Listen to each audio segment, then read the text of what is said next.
Good evening. Thank you for being here at this late time of the day. And thank you for the nominators here and everyone in the university for your warm welcome and for the impressive ceremony today. And thank you for the other bright female leaders I've met and who will inspire me, I think, further. So in this presentation, I want to talk about, of course, climate change and the role of science and knowledge to inform choices. You can see behind me the barcode of global warming. It's the change in temperature from 1850 until last year, 2019. 1 year, one stripe. It goes from blue, cold, to warm, red. And it's a different way designed by a British climate scientist, Ed Hawkins, to visualize the around 1 degree of global warming that has already been experienced at the Earth's surface. It's part of huge effort to better communicate climate science, sometimes at the frontier between art and science, to trigger conversations and ownership, broad appropriation of this changing climate. I think the key points of my presentation are the following. Climate is changing everywhere, over land, affecting ice, and in the ocean, with visible impacts for ecosystems and for people and livelihoods. This is due to our past and present greenhouse gas emissions.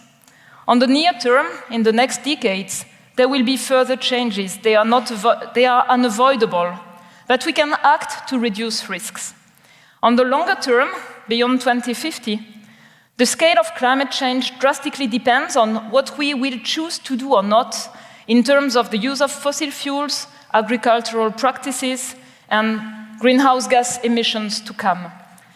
There are many options to take action, not just for climate change, but more broadly to act with respect to poverty, hunger, and the multiple dimensions of sustainability. And this requires new mindsets. And last, I would like to share a few thoughts about the specific role of universities, if not as who, and if not now, when. So, my own research has built on lots of knowledge and research developments over the course of millennia to centuries. There's a lot of local, indigenous, and traditional knowledge related to the environment. But the ability to observe through weather instruments, create large networks, has been key to the ability to monitor climate change at the global scale, both from in-situ observations, but from remote observations from space since the end of the 70s, and through the establishment of a huge network observing the ocean at the surface to the deepest depth. And I'll show briefly why it's key to understand our changing climate. Climate science also builds on well-established physics, the same physics that help make planes fly, basically. Physics of fluids, thermodynamics, understanding of radiation fluxes in the atmosphere, why most of it is transparent to solar radiation heating the surface, and why the warm surfaces emit infrared radiation, and part of that is trapped through special gases present in small amounts in the atmosphere. This is well-established physics starting from the 19th century. What's fun is to apply this well-established physics to a complex system. Because when you hit the climate system and you perturbate the exchange of energy with space, then you trigger counter-reactions, we call them feedbacks. Some of them are stabilizing, some of them are amplifying. And the beauty of climate science is to understand these feedbacks. This is done through observations and understanding the processes. This is done through the use of equations and modeling applied to understand how the climate system operates, to make sense of past variations, and to explore possible and plausible futures in response to what we are going to do or not in terms of perturbations. So this is a major scientific endeavor linked to climate science, but now we should speak about climate change science, and that's across all disciplines, understanding today's impacts on ecosystems, on biodiversity, on human societies, exploring response options through risk management, adaptation, and how to build sustainable development while reducing greenhouse gas emissions. This is all part of climate change science in all disciplines. How to call this period? Some suggest to call it the Anthropocene. Well, if you look at ice core records, and here they span the last 2,000 years, and then for the recent past, it's direct observations in the atmosphere, what you see first in the air trapped in Antarctic ice is the footprint of human activities affecting the global atmospheric composition. And this change is radical. We are today at a level unprecedented for the major greenhouse gases, carbon dioxide, methane, nitrous oxide, over a time scale of 800,000 years. We've worked hard to know these past climate variations on the long term, to understand how the climate system reacts. But there's no analogy to today's perturbation. It's novel in speed, in rate, in magnitude, and the climate system is starting to adjust to this perturbation, to the Earth's energy balance. I've shown you today the 1 degree of global warming. It's already different from past variations of the last 2,000 years. It's more synchronous, it's larger, it's unprecedented over 2,000 years. Sea level is starting to rise, and it's also unprecedented over thousands of years, following reorganizations after the last ice age. So, very quickly, what is climate change? We trap heat. It can't go back to space because we've added these greenhouse gases. And then, where does this extra energy go? Most of it goes into the ocean, more than 90% of the excess heat in the climate system as a result of our activities. And this makes global warming irreversible, because the time scale for oceans to mix is around 1,000 years. So warmer waters go in depth, and then they will come back to the surface and sustain warming at the surface for a very long time. 3% of the extra energy is melting, snow, glaciers, sea ice in the Arctic, and the giant ice sheets in Greenland and in Antarctica. 3% of the excess heat goes in the soils, and it's causing thawing of frozen soils in high mountains or the Arctic. And the warming of the lowest part of the atmosphere, where we breathe, where we live, it's only 1% of the excess energy in the climate system. I'm speaking about small numbers. What does 1 degree of warming mean for you? What does it mean when temperatures can vary by several degrees from the day to the night, one day to the next? It's hard to make sense of these small numbers. Let's look at the amount of energy that's going into the ocean, from the surface into depth. We know that more and more accurately thanks to the observation network in the ocean. And you can see it from the 1970s until last year, 2019. To give you one number, the amount of energy that has been into the ocean from 2018 to 2019, it's 45 times more than the total of energy used by mankind on Earth. That's what it means to add tiny amounts of greenhouse gases trapping heat, and this heat being accumulated in the ocean. And you can see the propagation of that extra heat that's shown in red on the maps, going into depth in the various ocean bases. And of course, it's affecting marine life. So let's go back to the warming at the Earth's surface, where we live, where we produce our food, where we use water. It's the same data set as used for the stripes shown at the beginning, but the usual boring scientific representation. So you can see the black curve, it's what's observed since the end of the 19th century, 1 month, 1 point. You see variability from month to month, year to year. It's driven by exchanges of heat between the ocean and the atmosphere. We call it natural or internal variability. But you also see this increasing trend. And then you see one example of multiple analysis trying to decipher how much of this trend is due to natural drivers in blue, changes in solar activity, volcanic eruptions. If this would have been alone, there would have been a slight cooling trend in the end of the 20th century. And then you see the fraction of that warming that's attributed to the consequences of human activities, the warming effect of more greenhouse gases, minus the cooling effect of more aerosols, particles that act as umbrellas and have a cooling effect. The net effect of human activities on the global climate system is estimated to account for 100% of the warming that is seen. I think my community has failed to communicate that clearly enough.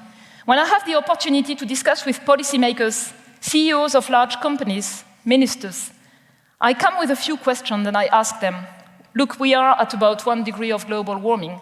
How much do you think human activities have contributed to that? Most of the replies I get are something like, maybe 50%, maybe 20%. So that single message that the current warming trend is driven by our activities, all of it, I think we need to explain that much more clearly and to everyone.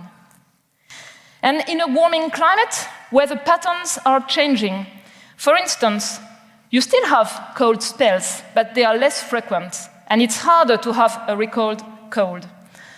When the mean climate is warming, then you have more frequent hot events.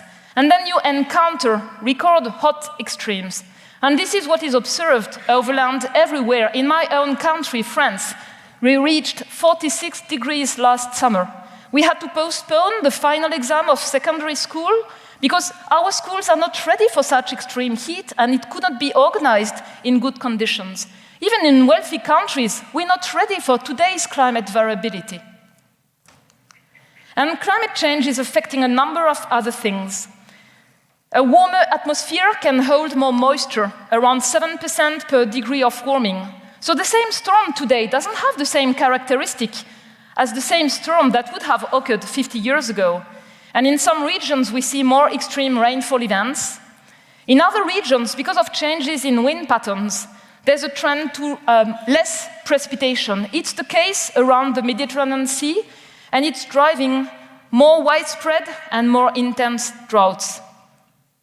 When you have a melt of snow and glaciers, when you have ice sheets melting, this means more water goes in the ocean. And when the oceans are warming, they're expanding, exactly like mercury in an old thermometer. And this is causing sea levels to increase. When sea levels increase, you increase coastal erosion, and you have higher sea level events, just because the mean sea level is going up. This is a major concern for coastal low-lying regions. Changes in the ocean are severe.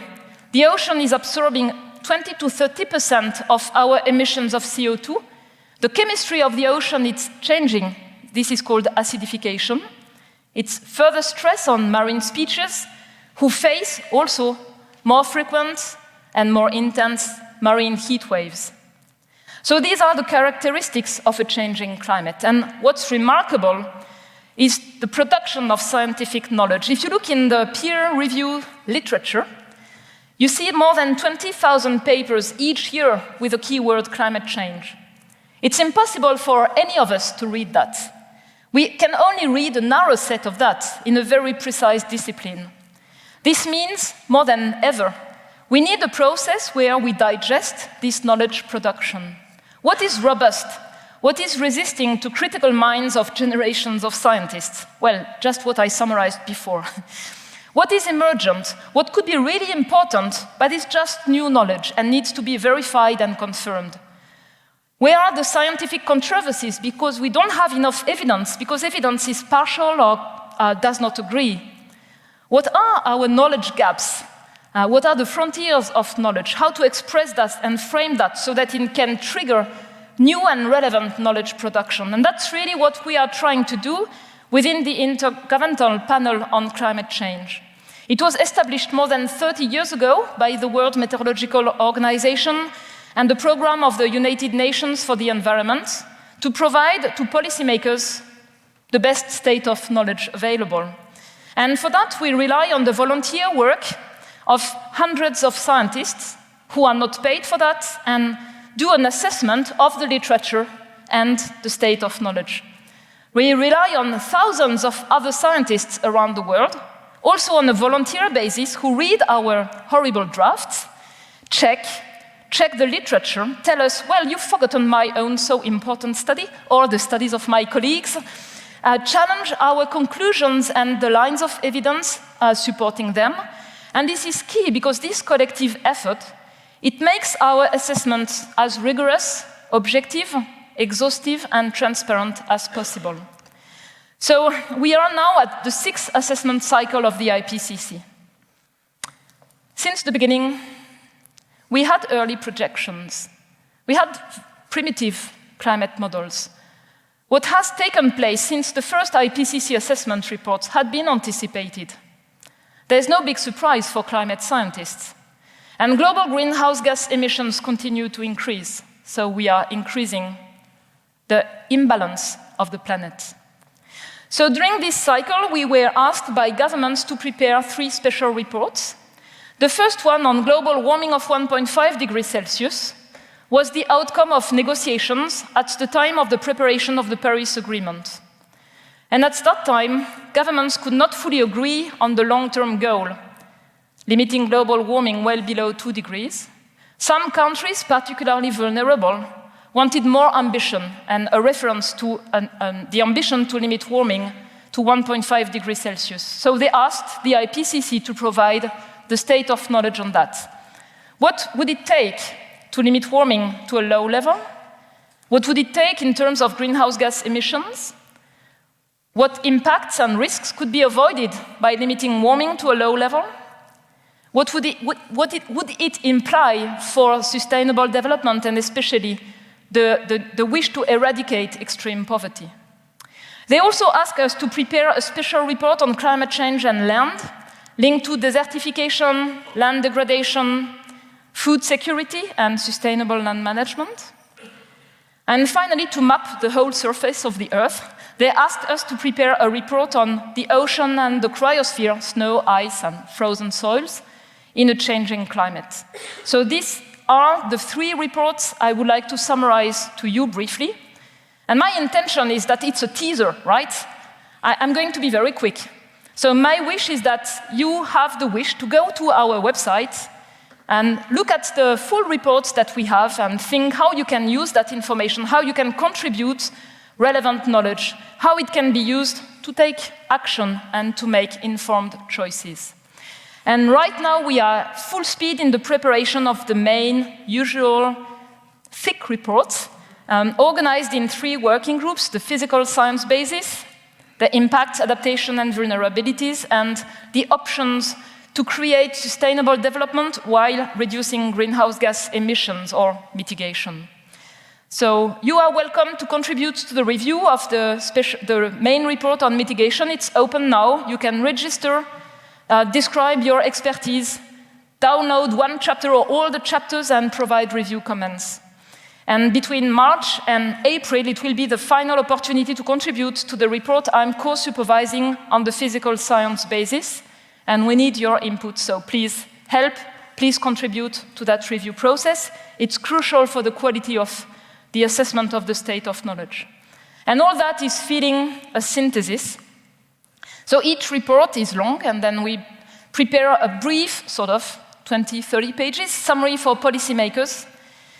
And this is a co-design process. So we listen to what governments want, what themes they need knowledge to inform their own policies.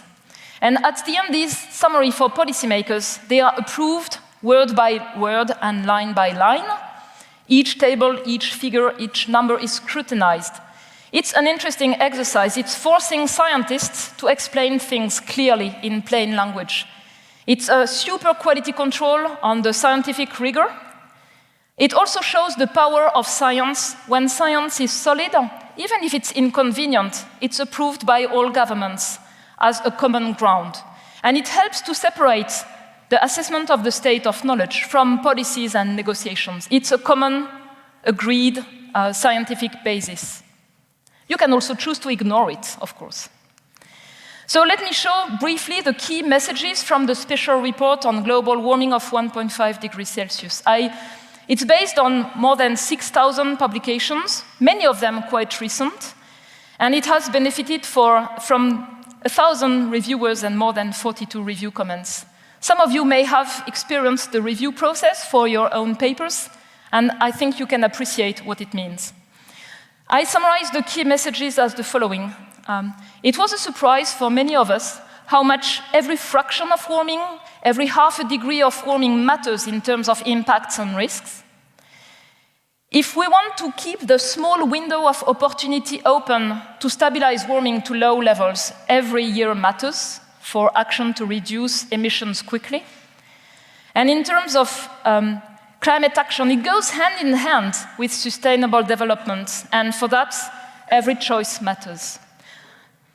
So the key take-home message is the following. So we are again at this 1 degree of global warming due to past and recent emissions of greenhouse gases.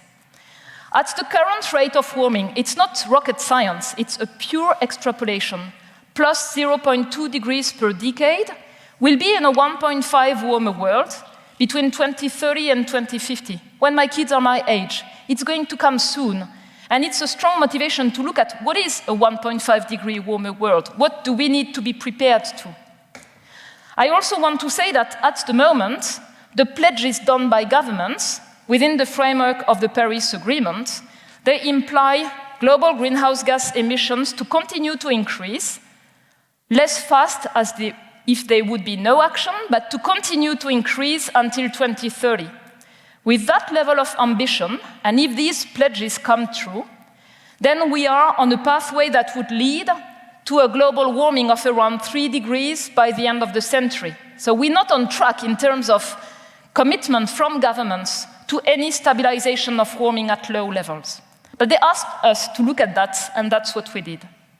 So if we want to have a chance to limit warming in the coming decades around 2050, around 1.5 degrees Celsius, it means that global emissions of carbon dioxide need to decrease sharply and reach net zero around 2050. That's the key condition. If you don't have that decrease of CO2 emissions, climate is continuing to change. Of course, you could think if it would happen very quickly, like net zero CO2 emissions by 2040, what would it imply? It would imply a lower peak or a higher chance of limiting warming to low levels. It also implies to reduce the climate effect of other factors, aerosols, other greenhouse gases. And if we don't do this, if you don't reduce their net effect on climate, then the peak is higher. It's less likely to reduce or to sustain warming to a lower levels. So to give you a sense of the challenge, over my lifetime, global greenhouse gas emissions have increased. For carbon dioxide, it was when I was born around 15 billion tons per year in the atmosphere. Now we are at more than 40. If we want to limit global warming to a low level, like 1.5 degree, it means it has to reduce sharply and be net zero by around 2050. Why? It's because CO2 has a cumulative effect. What matters is not what we emit now, it's the total of what has been emitted in the past, what we emit now, what is going to be emitted in the future. So the more we delay reaching net zero, the larger the total amount is and the more warming you get. This can also be used to translate a climate target into a margin for action, a remaining carbon budget, and you can do that for a government, you can do that at the global scale, you can also do that for your university or at the individual scale. What's a 1.5 or a 2 degree warmer world? These are the results of global climate models. We also used regional climate model results where available and relevant. And when you look at what happens when you reach averaged over 30 years, 1.5 or 2 degrees, you see that the more warming you have at the global scale, the more warming you have at the regional scale, a warming that's larger over land than over ocean and 2 to 3 times larger in the Arctic, where you have amplifying processes linked to the loss of snow or sea ice. For precipitation patterns, you see very contrasted results. In cold regions, warmer means wetter in annual mean. But in regions that have a Mediterranean climate, like California or Mexico or Southeast Australia, for instance, or South Africa, in a warmer climate, you have a shift in atmospheric circulation patterns, and this leads to less rainfall in annual mean. So contrasted implications in terms of water availability. A clear signal for every fraction of warming is a strong increase in the severity of drought, especially around the Mediterranean Sea. So a tight link with sustainable water management, for instance. The signal is even more clear for extreme events. I just showed 2 of them here. But for every fraction of global warming, you have an increase in many regions in the intensity of the most intense rainfall events that trigger an increase in flood risks. And when you look at the number of very hot days per year, they increase sharply for every additional fraction or half a degree of global warming. Why an emphasis on very hot days? They have negative effects on many ecosystems, inland, but also in the ocean. For instance, tropical coral reefs, they face bleaching when you have heat events. With more recurrent, longer warm events, you lose the recovery capacity of the coral reefs following bleaching events. Over land, they affect the crop yields of many crucial crops, such as rice, maize, wheat, or sorghum. They also affect the productivity of cattle, and it's also already observed, for instance, for pastoral systems in Africa. So when we try to summarize the implications in terms of potential impacts and risks, we use this climate information, but we also use information on exposure, vulnerability, for some natural systems, for some of our crop systems, and for human societies.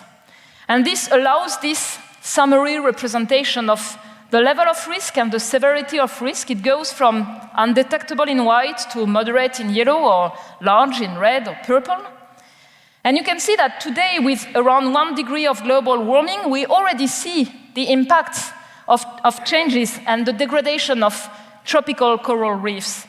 And this will escalate. 70 to 90% of them risk severe degradation for just 1.5 degrees of global warming. It means we can act. We can reduce all the other stresses, local pollutants, to make sure that these types that can make it in a warmer world have a better chance to develop the resilience capacities. You can also see negative effects for low-latitude fisheries. In the Arctic region, it's one of the places in the world where change is most visible. One example is Arctic sea ice. With warming, Arctic sea ice extent is shrinking year-round, and especially at the end of summer. In a 1.5 warmer world, you would have almost no sea ice at the end of summer, only 1 year out of 100 in current models. In a 2 degree warmer world, it would be 1 year out of 3 to 1 year out of 10, completely different. And it's also important to talk about the contrasted consequences, a mixture of opportunities and vulnerabilities, sometimes in the same region. Some see this as an opportunity for new marine routes. New marine routes can create opportunities for some, but they can increase risks of pollution for others. Traditional lifestyles will be challenged with the loss of sea ice as a way for transportation, as a place for habitats of several species that have value for people living there. So it's a complex mixture of opportunities and vulnerabilities everywhere. One word about health. A clear signal is that you have this amplification of warming over land, and then you have a disproportionate effect for the intensity of heat waves. And this is amplified further due to urban heat island effect if cities are not transformed for comfort during peak heat waves. In many regions, due to the level of heat and the level of humidity, there will be challenges for human physiology. For instance, for those who live in precarious conditions, who have physical work in the fields or in the building sector. So there are multiple health challenges, and this is one of the most direct examples. So in summary, our assessment is crystal clear. In terms of risks, we have clear benefits if we limit global warming to the lowest possible level, especially for the Arctic, for dryland regions, for small island developing states, and for the least developed countries. It's a key thing for poverty and development as well. Between 1.5 and 2 degrees of global warming, there would be hundreds of millions of people exposed to sometimes compound climate risks for those who are most susceptible to poverty. There are clearly lower risks for food security, water security, even economic growth at 1.5 compared to 2 degrees, especially in the tropics. And of course, we can take action. There are multiple options for adaptation, but we have a lack of literature. What's the true cost of adaptation in many regions? What's the potential? What are the limits? More warming means more need for adaptation. But there are limits even for 1.5 degrees of global warming. In some contexts, people will face adaptation limits already. So what would it take to limit warming to such low levels? No mystery. It means reducing sharply, quickly, on the long-term greenhouse gas emissions. If warming is to be reduced well below 2 degrees, it means reducing our global CO2 emissions by a quarter by 2030 and reaching around 2070 net zero. For 1.5 degrees of global warming, it's sharper. It would mean dividing by 2 by 2030 our global emissions of CO2 and reaching net zero by around 2050. It can be perceived to be a huge burden. It can also be perceived to be an investment, looking at the co-benefits of action. For instance, many compounds are co-emitted with CO2 when you burn fossil fuels. Many of these compounds have severe health consequences through air quality. So reducing emissions linked to CO2 and non-CO2 emissions, they can provide immediate, in fact, health benefits thanks to an improved air quality. We cannot say what is feasible. It's not possible. Because these changes, they are a matter of choices, collective, individual choices. What we can say is what are enabling conditions. And when we do that, we clearly show that limiting warming to low levels, it would require unprecedented transitions in terms of scale and pace in all our key systems. In the energy system, it means producing low-carbon electricity as quickly as possible, electrifying the final use of energy. In the land use system, today, the production of food contributes to releasing greenhouse gas emissions. And there's a huge potential to change that and to modify the way we produce our food so that we store more carbon. But it means radical changes in our land use, in our agricultural and forestry systems. Cities provide huge opportunities, and transforming cities can go together with the transformation of industry to favor energy efficiency, circular economy, new forms of mobility that don't depend on fossil fuel-driven cars. And there's a huge potential for thinking differently within systems as well as across systems. And of course, this requires infrastructures to be implemented to support these major transformations. So it means a range of technologies, and they are emerging. Many of them are available now, and they were out of reach just 10 years ago. They are available, they are more and more affordable, but barriers need to be overcome to facilitate their deployment. For low levels of warming, it's not just a matter of how we produce, it's also a matter of what we consume. Because if the demand for energy, if the demand for meat and dairy, if the demand for non-renewable materials continues to increase in the world, then the production systems are so big, you can't transform them quickly. So it's really a specificity. If you want to limit global warming to low levels, you can't only act on the production side, you need also to act on the demand side and change behavior and consumption patterns. And obviously, investments are key. So in the pathways that have been assessed here, it means taking investments out of coal as quickly as possible and ramping up investments in energy efficiency, low-carbon energy, by a factor of 5 to 6 in the coming decades. So these pathways from the economic literature, they are shown here. In blue, you see the pathways that are compatible with limiting warming close to 1.5 degrees Celsius within a few tenths of degree. You can see that what they have in common, a sharp decline, quickly, consistent, persistent. And in the second part of the century, you can see also in many of them negative emissions. What does it mean? I would like to say it in other words. It means today's young generations, because we have not acted early enough or fast enough, they will face a changing climate and they will be forced to adjust to a changing climate. They would have, in this case, to act at a very fast pace and to clean up the mess in the second part of the century by picking up CO2 from the atmosphere and finding ways to store it on the long term. There are multiple options for that. There are options which are physico-chemical processes. They have a cost. They are exploratory at the moment. You can choose to preserve ecosystems or restore them and have these carbon sinks everywhere thriving. You can use timber for buildings as a way, like here, to store wood over centuries. But there are also risky options. For instance, afforestation at the large scale, or producing biomass for energy at the large scale. Why is it risky? Because it's another pressure on land. We need land for biodiversity. We need land to produce food and fiber. If we use land to produce energy more and more, then it can go and it can challenge, basically, food security.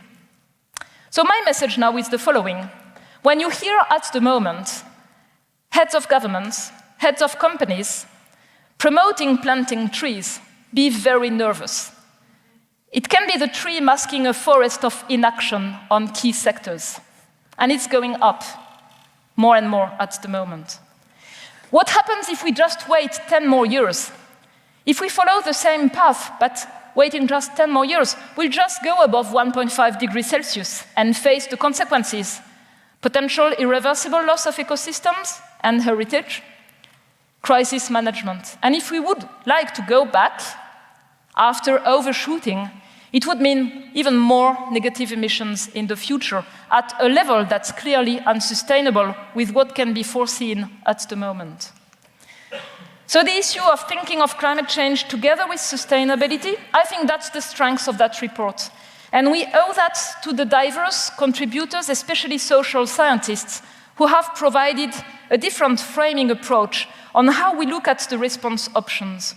So we use the Sustainable Development Goals to look at each response options and thinking of where are the co-benefits of acting for adaptation, acting to reduce emissions, for poverty, for hunger, for long-term water sustainability, and all these other dimensions. And of course, when you do that, you also see the trade-offs. So it's clear that you have choices. And each choice, each pathway at the level of a city, a university, an individual, or a country, or at the global scale, it can create different synergies and trade-offs with other dimensions of sustainability, especially conserving biodiversity, I have to say. It also shows that you can carefully select a right mix of measures to adapt to a changing climate, to reduce emissions, to protect those most vulnerable, and that would maximize the benefits of thinking differently climate action at the service of sustainability. Again, when you look at the big picture, it's clear sobriety is key for success. Limiting energy demand, especially in wealthy countries, limiting non-renewable material consumption, and the choice of healthy diets, they provide the maximum co-benefits in multiple ways. They are key enabling conditions: cooperation across scales, across countries, communities, governance, innovation. Innovation means technical innovation, but doing things differently, social innovation, and frugal innovation. Innovation that is affordable for the poorest, so that they can contribute to this transition because they can afford to change. And finally, education is key for feasibility. I come back to my point about, the education of policymakers today, not just the young generations, but making sure this knowledge is shared, is owned, is used for thinking differently. I've touched the issue of pressure on land, a few words on that report we've released last summer. The key take-home messages are the following. Land is a critical resource for us. We depend on it for our food, for our well-being, our health, our cultural identity often. But it's under growing pressure. And there are multiple options that I summarize with sustainable land management that are clearly part of the climate solutions. But land cannot do it all. It cannot be a substitute to reduce emissions in other sectors, especially those linked with oil, gas, and coal. So this report is again based on almost 7,000 publications. A very quick summary of the challenges. We use 70% of the global land surface that's ice-free. A quarter of the land area is degraded due to our activities. And the way we produce food, what we choose to eat, is causing an unprecedented loss of ecosystems and biodiversity at the global scale. Despite progress in agronomy in techniques to produce food, our food system is clearly not sustainable. We still have more than 800 million people who don't eat enough or don't have the right nutrition. And this is going up in the last years. And at the same time, there are 2 billion people who eat too much, but not with the right nutrient uptake, and they suffer from overweight or obesity. The burden of chronic diseases with this is ramping up in the public health systems. The global food system, altogether, it's about a third of all greenhouse gas emissions. So the potential for action is huge. And that system is vulnerable to climate change. We already see negative effects for the yields of some crops in the tropics and for some cattle production systems also in the tropics. Finally, in that sector, again, it's not about rocket science or innovation that is still, in a laboratory somewhere. There are multiple solutions that build on local and indigenous knowledge, as well as scientific and agronomy knowledge. They are available now. They can be deployed. The question is how to ramp up. The first key thing is eliminating food loss and waste. About a third of what's produced is lost. It's huge. Loss in the developing countries and waste in the wealthy ones. There's the issue of transforming the modes of production, transformation, and consumption. What we choose to eat. And as you know, the IPCC is not prescriptive. We don't tell you what you should eat. We show the footprint in terms of emissions of different types of diets, and we show that you can be creative, and there are multiple ways to reduce the carbon footprint of your plate if you consider it and if you act with it. There's a huge potential for both climate and biodiversity to preserve, restore, and strengthen carbon sinks, wetlands, tropical forests, coastal ecosystems. There's a huge potential there. And if we lose these ecosystems, sometimes we can't have them back. So it's urgent to act in that direction now. As I've already mentioned before, some options linked to afforestation, so planting trees in former land used for food production, for instance, or widespread use of land to produce biomass for energy with capture and storage of carbon. There's a potential if it's well designed, if it's integrated in a diversified way of using land in a landscape management. But if it's deployed at a very large scale and without land management, it will be a tragedy for ecosystems and for food security. And there are many options for risk management. For instance, forest fire risk management. A recent example from Australia shows how important this is. The emissions due to the fires in Australia represent a year of emissions of the whole country. A year of emissions. Another example, of course, is all the insurance methods that can be deployed so that you protect farmers and you help them make it through a changing climate by making sure they have a solidarity system when you have a bad crop. Again, a few words that are specific to what's happening. Climate change is adding pressure over land. Global warming is around 1 degree, but over land it's already 1.5 degrees. It's the case in Belgium or France. So we see more heat waves, in some regions more heavy rainfall events, more drought around the Mediterranean Sea, a shift of climate zones that is already affecting many plant and animal species. We see a greening trend in some regions, more CO2, longer growing season, more water due to irrigation, more nutrients because we use more nitrogen as a fertilizer. But we also saw browning areas due to a lack of precipitation and water. And these changes affect the quality of soils. We see growing land degradation because of climate change. For instance, soil erosion, coastal erosion due to rising sea level, or the loss of soils due to permafrost thaw. 500 million people already live in areas that are drylands and where drought has increased, amplifying desertification processes. And in these regions, there's a growing frequency and intensity of dust storms. Another example why land is important. I put an emphasis on this, also because in Europe we are at an important time where the common agricultural policy is going to be revisited. In the world, agriculture, forestry, and other land use, they account for around 23% of all greenhouse gas emissions. The food system as a whole is more, because we cook, we use freezers and transport in between. So the whole food system is around 1/3. It's around 30% of CO2 emissions, mostly because of more deforestation. Trade. How to deal with trade? How to act here with the weight we have related to imports so that we can stop this deforestation trend.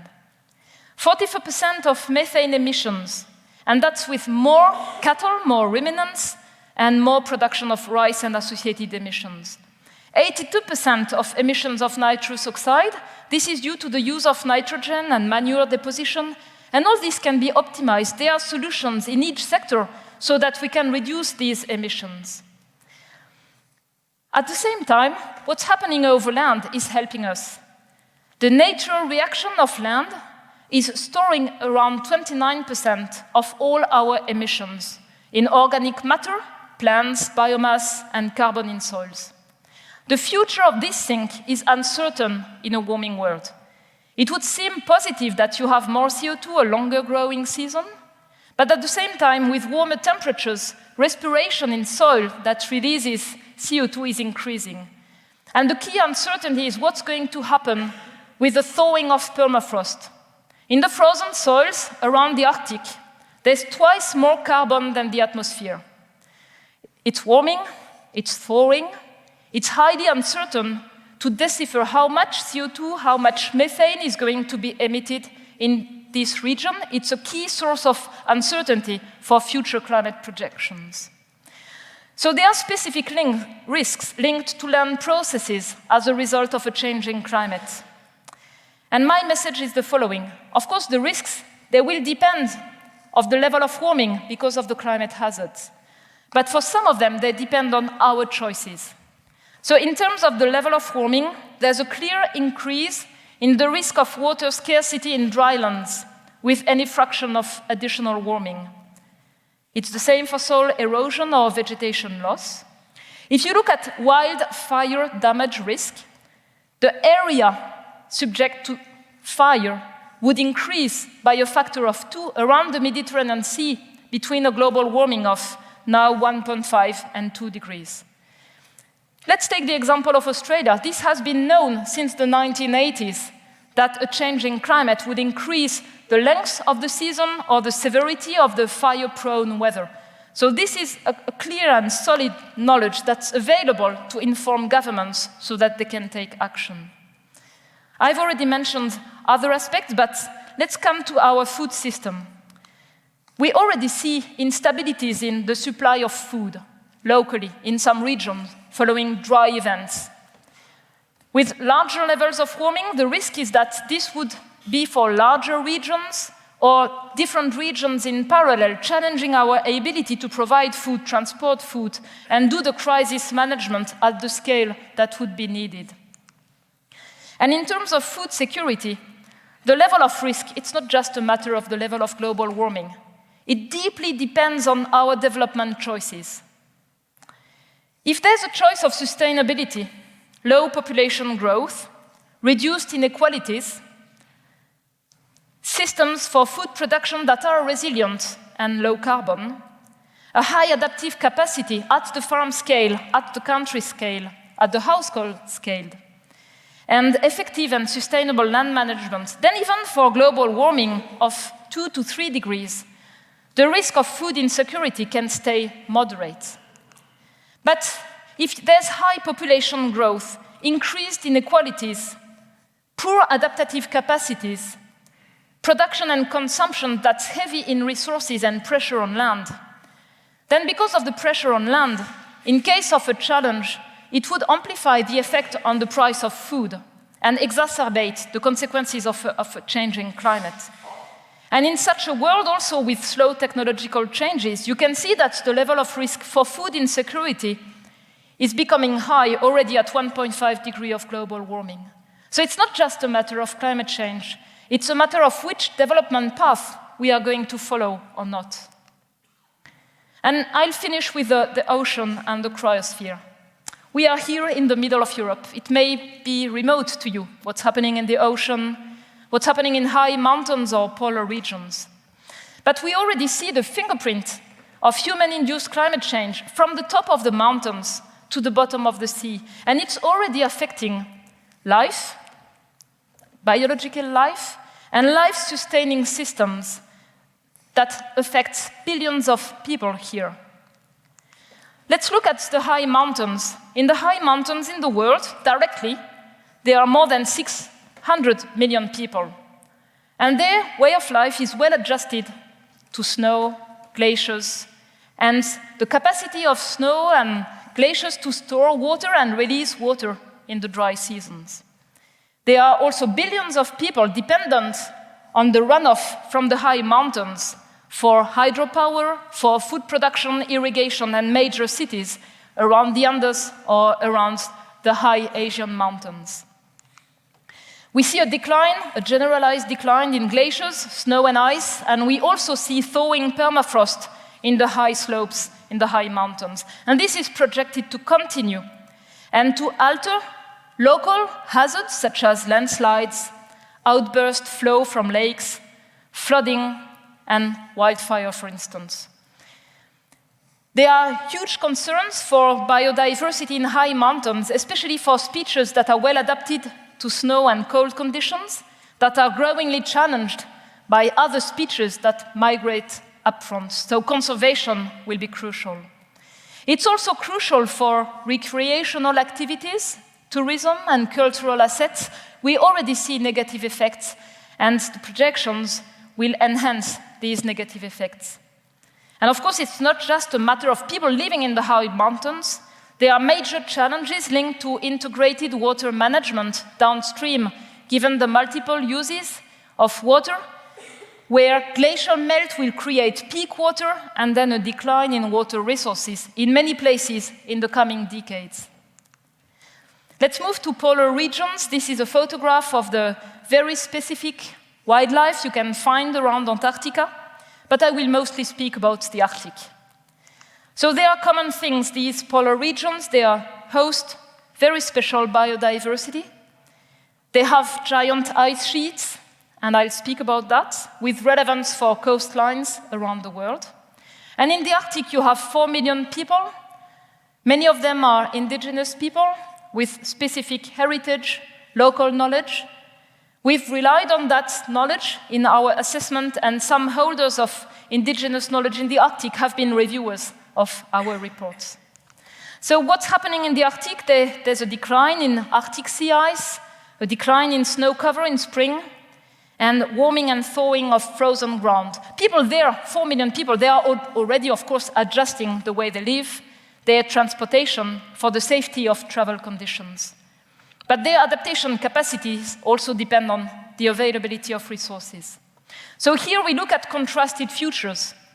We look at a future of emissions in blue, where global warming is stabilized at around 2 degrees by 2050. And we look at a world where greenhouse gas emissions continue to increase very fast. It's the most extreme scenario.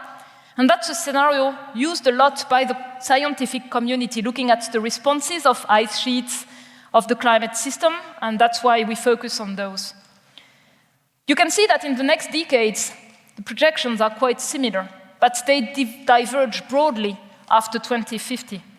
If we reduce emissions sharply, we can stabilize many of the changes in the second part of the century.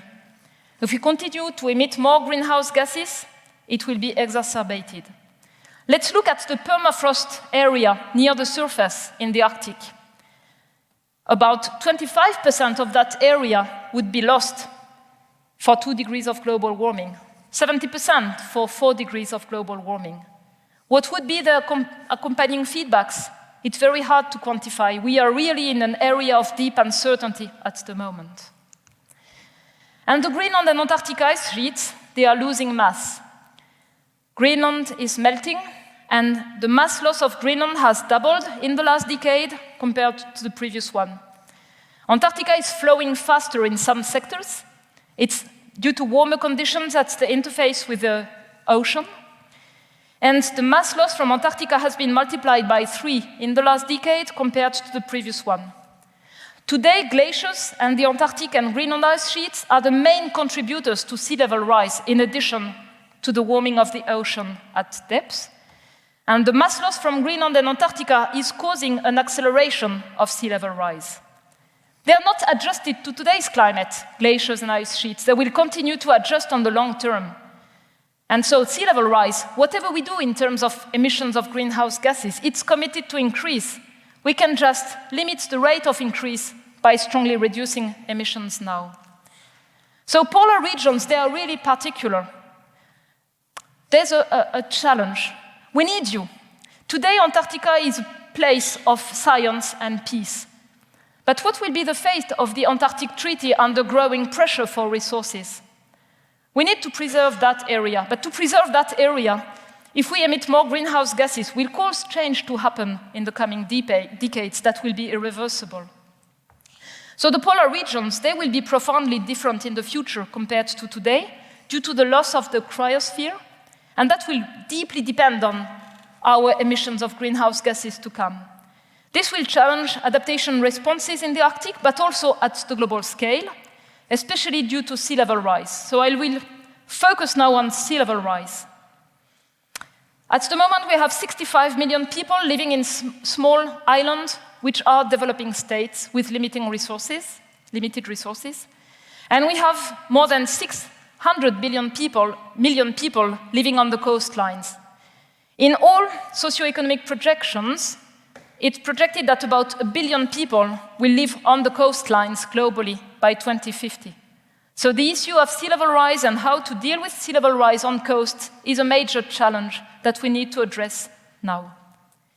If we look at all the drivers of sea level rise, you see in purple what's observed. It looks minuscule because it's projected to increase strongly in the coming decades.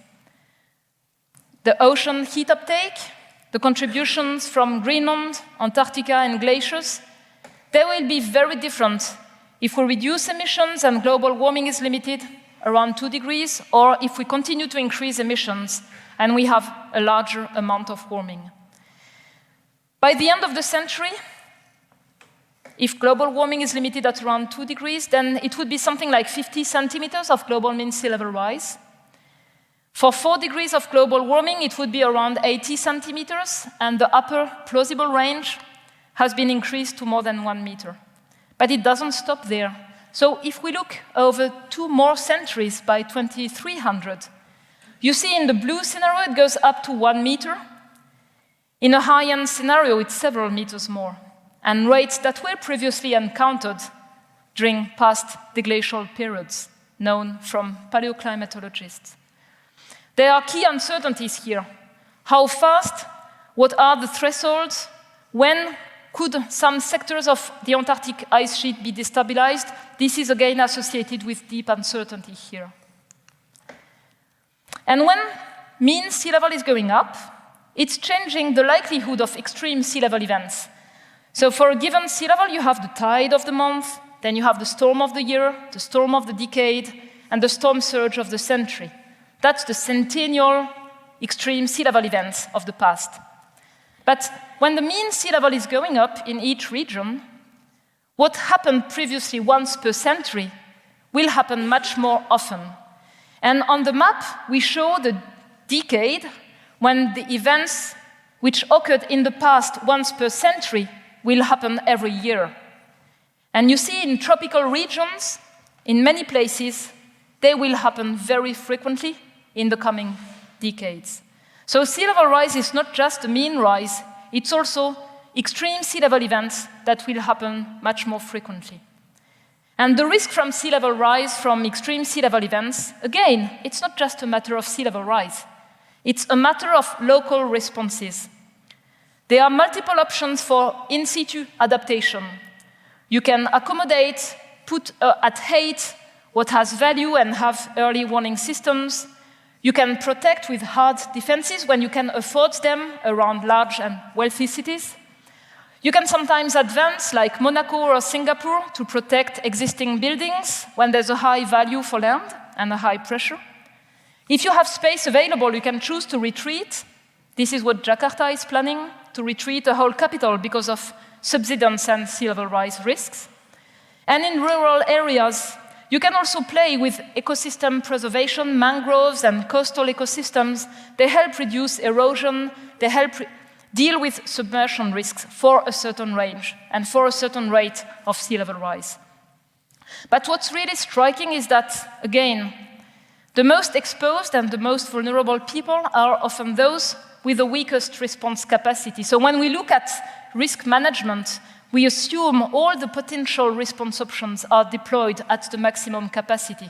It's a matter of capacity. And capacity is not just finance, it's also knowing how to do it, starting early, and having agile decision-making processes so that you take the right choice at the right time. And finally, I would like to finish with marine life.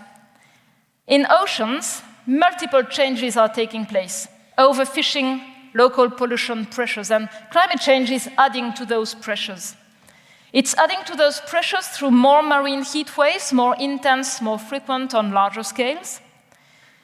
It's a decline in the ocean pH because it's absorbing 20 to 30% of our CO2 emissions. And if you look at the upper ocean waters, when they get warmer, the density of the sea is changing and it's mixing less well.